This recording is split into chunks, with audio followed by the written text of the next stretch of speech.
Price Lord. கர்த்தர் மகிமைப்படுவதாக. இந்த அருமையான புதிய நாள் காலை வேளையிலே உங்களை சந்திப்பில் மிகுந்த மகிழ்ச்சி சொல்கிறேன். தினமொரு லோகோஸ் வார்த்தை மூலமாக உங்களுக்கு ஒவ்வொரு நாளும் புதிய புதிய வார்த்தைகளை சொல்லும்படியாய் கர்த்தர் கொடுத்த கிருபைகளுக்கு நன்றி சொல்லி இந்த நாளிலே ஒரு புதிய வார்த்தை உங்களுக்கு சொல்லி நான் ஜெபிக்க விரும்புகிறேன். நீதிமொழியின் புஸ்தகம் 10ஆம் அதிகாரம் 3ஆம் வசனம் இவ்வாறு சொல்லுகிறது: கர்த்தர் நீதிமான்களை பசியினால் வருந்த விடார், துன்மார்க்குடைய பொருளையோ அகற்றி விடுகிறார். கர்த்தர் நீதிமான்களை பசியினால் வருந்த விடார் என்கிற ஒரு வார்த்தை. அருமையானவர்களே, யாரை கர்த்தர் ஆசீர்வதிக்கிறார்? இந்த அதிகாரங்கள்லாம் வாசிக்கும் போது நீதிமான்கள் துன்மார்க்கர், நீதிமான்கள் துன்மார்க்கர் ஆப்போசிட்டா சொல்லிட்டு இருக்கும். நீதிமான்களுக்குள்ள ஆசீர்வாதம் என்ன, மற்றவர்களுக்குள்ள காரியம் என்ன நடக்கும் என்று சொல்லி திரும்ப திரும்ப சொல்லப்பட்டு கொண்டே இருக்கும்.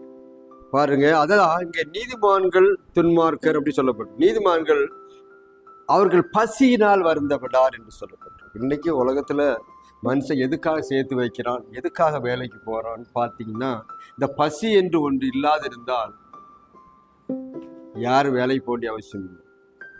பசி என்று ஒன்று இல்லாதிருந்தால் எதையுமே எவனும் சேர்த்து வைக்க வேண்டிய அவசியம் இல்லை, கொள்ளையடிக்க வேண்டிய அவசியம் இல்லை, திருட வேண்டிய அவசியம் இல்லை, ஏமாற்ற வேண்டிய அவசியம் இல்லை. ஆனால் இந்த பசின்னு ஒன்று இருப்பதனால தனக்கு எல்லாம் வேணும் என்று சேர்த்து சேர்த்து வைத்து கொண்டிருக்கிறான்.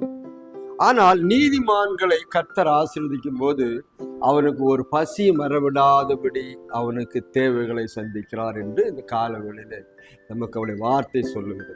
பாருங்க, மனுஷனுக்கு நிறைய காரியம் இருக்கும். பசி வந்தா 10 பறந்து போயிடும்னு சொல்லி நம்ம பழமொழிகளை கேட்டுக்கிறோம். பசி வந்துட்டா போதும். ஒரு மனுஷனுக்கு பசிக்கு ஆகாரம் கொடுப்பது பெருசாக எண்ணப்படுகிறது.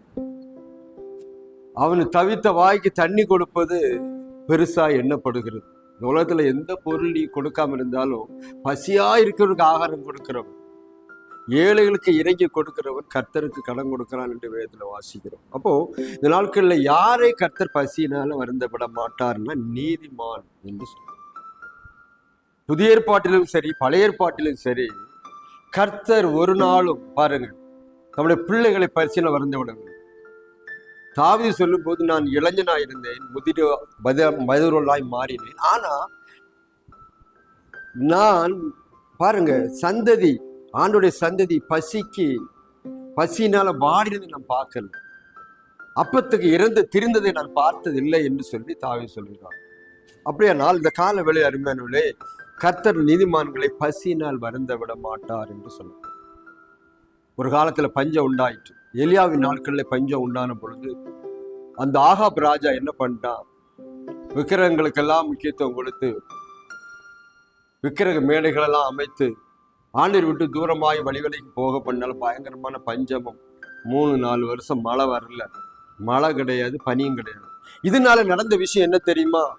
உலகத்தை அநேக ஜனங்கள் பசியினால் மடிந்து கொண்டிருந்தார்கள்.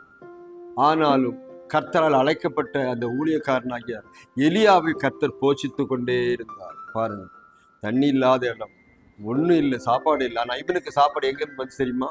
அரண்மனையிலிருந்து காகம் மூலமாய் போஷித்தார். காகம் அப்பம் இறைச்சி எடுத்து கொண்டு வந்து அந்த எலியாவுக்கு கொடுத்தது. பசி ஆற்று. ஏன்னா நீதிமான் பசியினால வருந்த விடமான. இன்றைக்கும் இந்த அதே ஆசீர்வாதம் நடந்து கொண்டுதான் இருக்கிறது. இல்லாதவர்களுக்கு கஷ்டப்படுவர்களுக்கு கர்த்தர் வழியை திறந்து கொடுத்து கொண்டு இருக்கிறார். அது அநேகர்களுக்கு தெரியவதில்லை. தேவன் வழிவாசலை திறந்து கொடுக்கிறார். யாரெல்லாம் நீதிமான்களாய் கத்துக்கும்பா இருக்கிறார்களோ அவர்களை பசியினால வருந்த விடாதபடிக்கு இந்த கால வேளையிலே இந்த நாட்களிலே கர்த்தர் உங்களையும் அப்படி நடத்த வல்லவராய் இருக்கிறார். நாம் அவரை நம்பினோம்னா கர்த்தர் கண்டிப்பா செய்வார். பாருங்க, நீங்கள் மழையும் காண மாட்டீர்கள், பனியும் காண மாட்டீர்கள். பாருங்க, எதையுமே வராது, காற்று அடிக்காது, ஆனா உங்களுடைய வாய்க்கால்கள் நிரம்பும்படி தண்ணி வரும். இதுதான் அதிசயம். பாருங்க, அந்த இஸ்ரவேல் ஜனங்களுக்கு தண்ணி எங்கிருந்து வந்தது? கண்மலையில பேச சொன்னார், கண்மலையை அடிக்க சொன்னார்.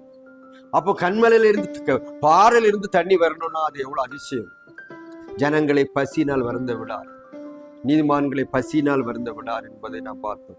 அது மாத்திரம் சாரிபாத்து ஊருக்கு அனுப்பினார். அங்கேயே ஒரு விதவை அவர்களுக்கு சாப்பாடை கொடுத்தார்.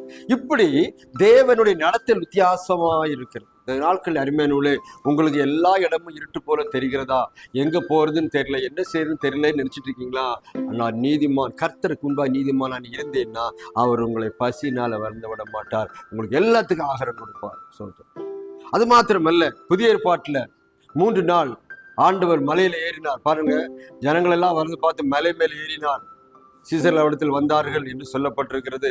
3 நாள் ஆண்டவர் அவர்களுக்கு வசனத்தை குறித்து சொல்லி கொண்டிருந்தார். மற்ற 5ஆம் அதிகாரம் முதல் 8ஆம் அதிகாரம் நீ வாசித்தீங்கன்னா 3 அதிகாரத்திலையும் வசனங்கள் பாருங்க, பி ஆட்டிடியூட்ஸ், மலை பிரசங்கத்தை சொல்லிக்கொண்டே போறாரு. அதுல கடைசியில நடந்த விஷயம் என்ன தெரியுமா? எல்லாரும் 3 வசனத்தை கேட்டாங்க, சாப்பாடு. கடைசி என்ன பண்ண தெரியுமா?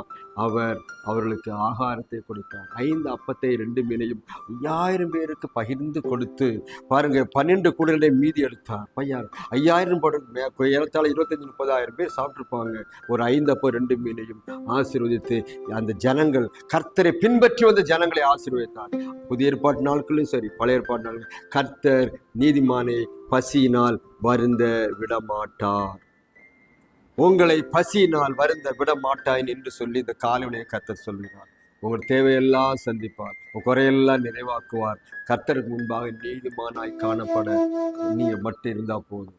ஆண்டவருக்கு முன்பாக உண்மையும் உத்தவமாய் நடக்கிறவர்கள் பத்திரமாய் நடக்கிறார்கள். ஜாதிய வசனங்களில் சொல்லப்பட்டிருக்கிற வசனங்கள், உண்மையா இருங்க, உத்தவமா இருங்க, நீதிமானா இருங்க. நீங்கள் ஒரு நாள் வெக்கமடைந்து போக மாட்டீங்க.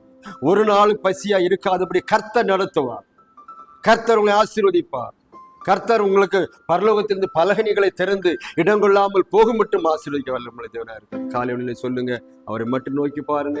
கர்த்தர் உங்கள் பசியை போக்கி உங்களை ஆசீர்வதிப்பார். நான் இந்த காலையில் உங்களுக்கு ஆட்சேபிக்கிறேன். பரலோகத்தின் பிதாவே, நல்ல ஆண்டவரே, இயேசுவின் நாமத்தினாலே ஆண்டவர் நீதிமான்களை ஆண்டவரே பசியினால வருந்த விடாத தேவனுடைய கரத்திலே பிள்ளைகளை கொண்டு வருகிறேன். எல்லா நீதிமான்களாய் இருக்க, உம்மை பின்பற்றி நடக்க, உடைய வார்த்தையின்படியே நடக்கிறவர்களாய் எங்களை எல்லாரையும் இந்த காலைகளிலே மாற்றுவீராக. உண்மையும் உத்தமுள்ள மக்களாய் மாற்றுவீராக. கர்த்தருக்கு பயப்படும் மக்களாய் மாற்றுவீராக.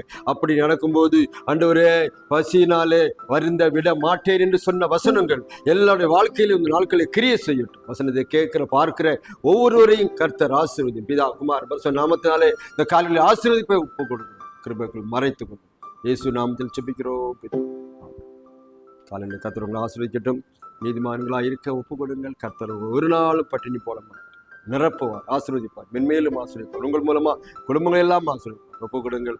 கர்த்தர் உங்களை ஆசீர்வதிப்பாராக. இன்னொரு லோக சுவாத்தியம் சந்திக்கு வரையிலும் நம்ம எல்லாரையும் ஆசீர்வதிப்பாராக.